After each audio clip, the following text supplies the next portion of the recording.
Olá, sejam bem-vindos ao canal do Colégio Alciste. Eu sou o professor Claudem Araújo e hoje nós vamos dar continuidade às nossas lindas videoaulas. Hoje, mais especificamente, como combinado, eu vou fazer aí uma espécie de revisão semestral. No mês de junho, nós estudamos o conteúdo referente à unidade 2 do livro de vocês. E agora nós vamos estudar o conteúdo referente à unidade 1, que vocês já estudaram. Mas a gente vai revisar, porque é importante, afinal de contas. Essa unidade 1 que fala sobre o que é preciso para conhecer. Meus amores, durante as nossas videoaulas, vocês entenderam um pouco sobre essa filosofia contemporânea, sobre a ética da filosofia contemporânea, sobre os aspectos da filosofia contemporânea. E não somente, nós vimos também pensadores que estavam à frente nesse período. Um exemplo deles, inclusive, é o queridinho Karl Marx. Hoje a gente vai estudar sobre um movimento que surgiu nesse período também. E vou falar de um carinha, alguns carinhas aí, sabe? Que tava durante esse movimento. E vocês vão entender um pouco sobre ele.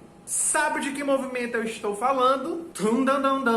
O cubismo. Ô professor, afinal de contas, o que é o cubismo? Vamos com calma, vamos explicar por partes, para ficar tudo explicadinho. Meus amores, o cubismo ele foi um movimento artístico europeu, sabe? E que ele foi marcado pelo uso de formas geométricas. Surgiu mais precisamente lá no início do século XX, na França, país a qual eu tenho muita vontade de ir.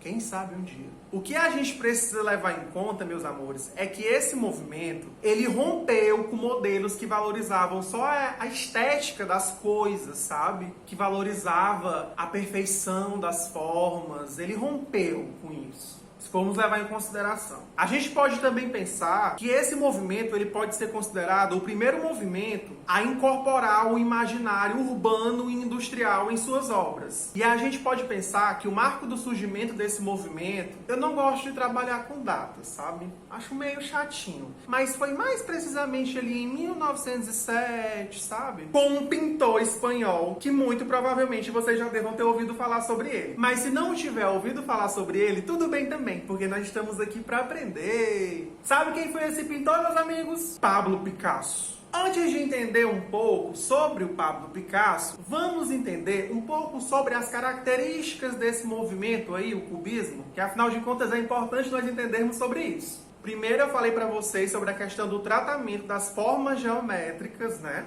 A outra coisa é a predominância, inclusive, de linhas retas. Vou deixar aqui algumas imagens para vocês verem como é que eram. Elas eram basicamente modeladas por cubos e cilindros. Era isso que dava essa ai, que nome difícil. Geometrização! Consegui. A geometrização das formas e dos volumes. Meus amores, meus pequenos, isso permitia uma maior abstração sobre as coisas, sobre as obras. Ô professor, falou abstração, mas eu não sei nem o que é abstração. Meus queridos, se nós formos buscar dentro do dicionário, a abstração ela pode estar relacionada a uma operação intelectual em que um objeto de reflexão é isolado de fatores que estão relacionados à realidade. Enfim, ela permitia essa abstração sobre os atributos mais estéticos dessas obras, sabe? Ou as características predominantes nessas obras. E esse movimento, ele teve fases. Isso já é tema de outras aulas, mas eu vou falar para vocês que fases são essas. Mas afinal de contas, eles merecem um protagonismo. Eu vou deixar isso para tratar em outras videoaulas. Mas houve a fase cezanista, a fase analítica, a fase do cubismo sintético. Enfim, acho que vocês já entenderam.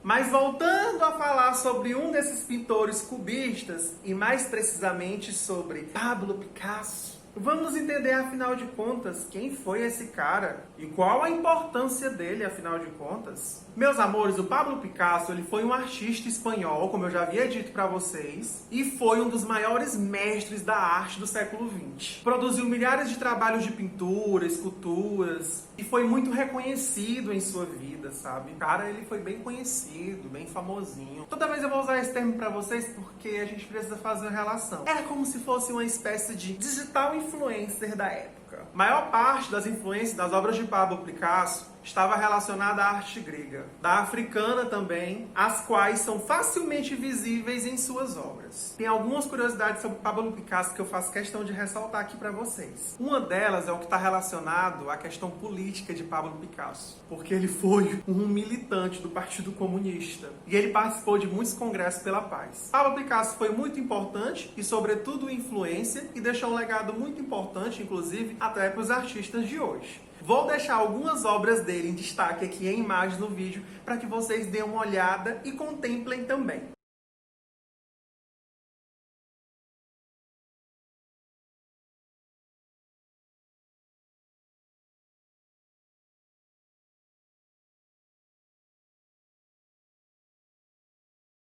Bom, eu espero que vocês tenham compreendido um pouco sobre esse movimento, cubismo, sobre sua origem e que vocês tenham gostado dessa videoaula. Se tiver gostado, curte o vídeo, se inscreve no canal da escola e compartilha com os amigos. E até o próximo!